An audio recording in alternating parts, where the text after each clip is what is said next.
hydroxyproline, hydroxylysine. Usually, it's what the X and the Y are. G is always glycine.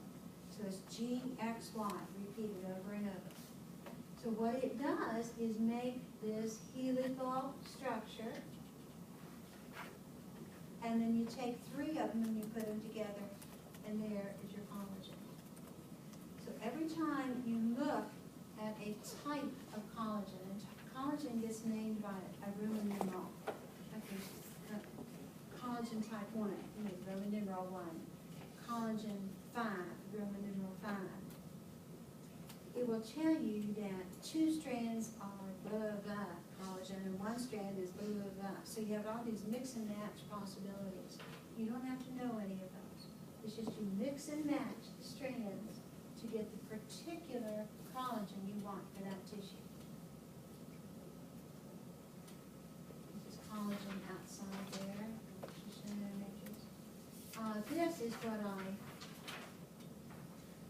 meant. See how these are different flavors of collagen. Those are the Roman numerals, like type 5. Well, if you look somewhere else in your book, it's obviously not here, you can go in there and find like 2 alpha strands, 1 beta. It will just tell you the makeup of those 3 strands. Okay, this is what the X and Y usually are. So it's just lysine with an hydroxyl or proline with an hydroxyl. Here we go. Now this is going to be active collagen, so this is where we're headed. We do not ever, ever, ever, ever, ever do this until we have sent the collagen outside the cell. This is the cross-linking. Once you cross-link it, you have a mess. You don't dare do that inside the cell. Think about those microtubule and motor proteins walking along. If they ran into collagen throughout that cell, none of us would be sitting in this room right now. You just couldn't do it. So here's the pathway. You know the structure. Triple helical, YXY, repeated over and over, 3 different flavors. Here's how it got there. Now, this is a weird picture because I want you to look up here, even though you're feverishly writing, look up here, you're going to be lost. This is the plasma membrane. So watch my red dots.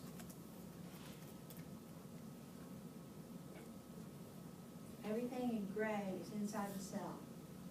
Now, let's make it even stranger.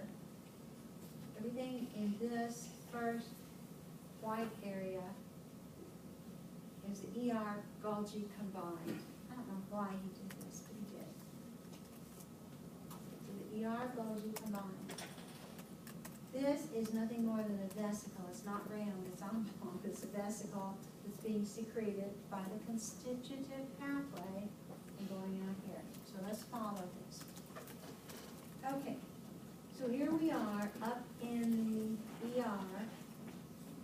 We have sent this protein inside the ER. Look at that. There is the N-terminus. What's that green section called? Somebody said it. I think you did. You did? Both of you? Oh, okay, 2 gold stars. That's the signal peptide that said, I need to go into ER before you finish making me. So that's what would have been recognized by whom?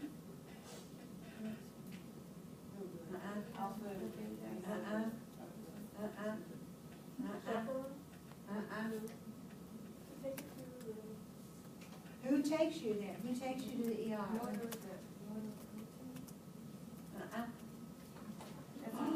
So one is not strictly a protein, it's a protein with some RNA. Who sees that? 3 letters. SRP! All right. A signal recognition particle. Saw that. All right. We're tying it all together. No, this is like the NLS. No. We're not going to the nucleus. Okay. This is the signal. I know it's easy to get a picture. Okay, I'm going to stop right here and tell you something. I know I've probably told you this before, but especially at this point in the course, go study your ER in one room. Go study your nucleus in a different room. You will get them so mixed up. But it helps me if I can associate with a certain room. Because the same thing you just did is what I will see on tests. I will see M6Ps being done to send something to outside the cell. So you have to get your area of the cell straight. I'm glad you said that, because it kind of reminded me of you. Okay, so here we are in ER Golgi combined. We have translated the protein, and we've glycosylated it. Since you don't know if this is ER or Golgi, we have no idea which kind of glycosylation it is, kind of irrelevant. But we make this protein. That is a collagen that is actually called pro-collagen. Because it's pro, because it's not active yet. See these things on the end? See those green areas on the end? That green area is different than that green area. That is on the N-terminus, that's on the C-terminus, but there's a section there that is keeping this collagen inactive. The pink will be the active part. So what we're going to do is make it longer and keep it inactive by keeping those additions on the end. It's like that big long molecule I showed you. I told you cleave it. We're going to wait and cut it up later, because once we cut it, it's going to group together and make a mess.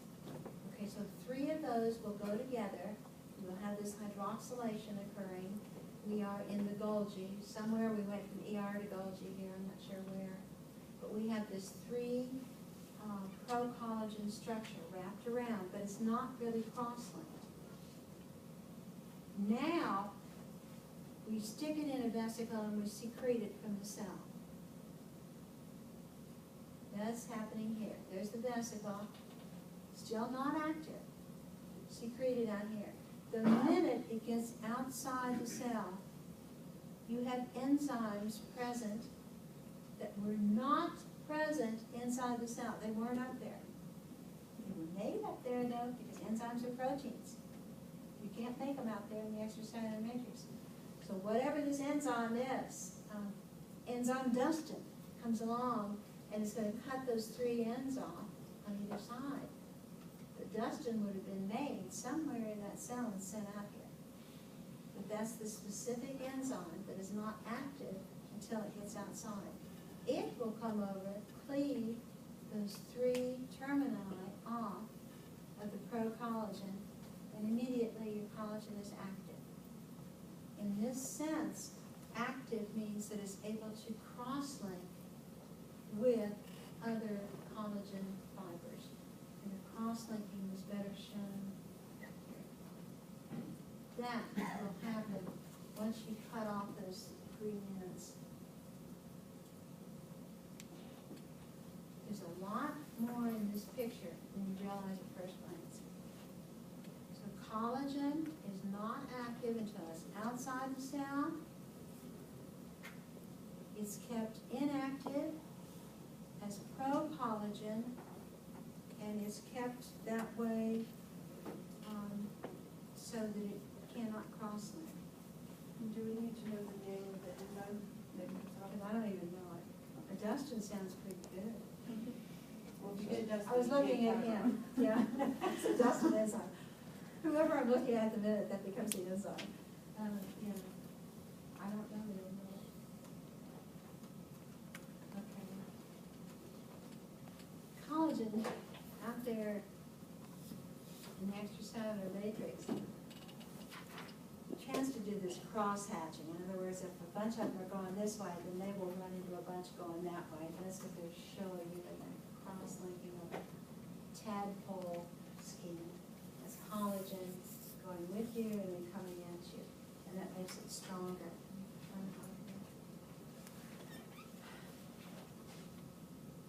This is so much cool stuff. That's good. Oh.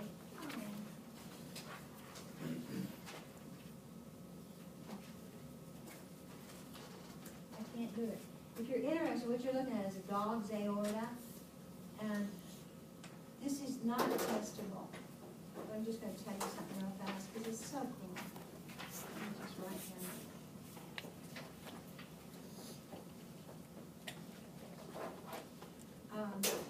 It's a dog's aorta, and see these little fibers in here? This is remember that first picture where there are elastin fibers in green? Go all the way back. Gosh, has to be better right there. See those green fibers? Those are elastic fibers. This is another protein that you find in the extracellular matrix. So green elastin. All you need to know is collagen. This is a different one. Go to that aorta and show you something. Okay. In this aorta, you have a mixture of these elastic fibers with another protein that's called fibrillin, just in case you're interested. But that is what makes this such a strong structure.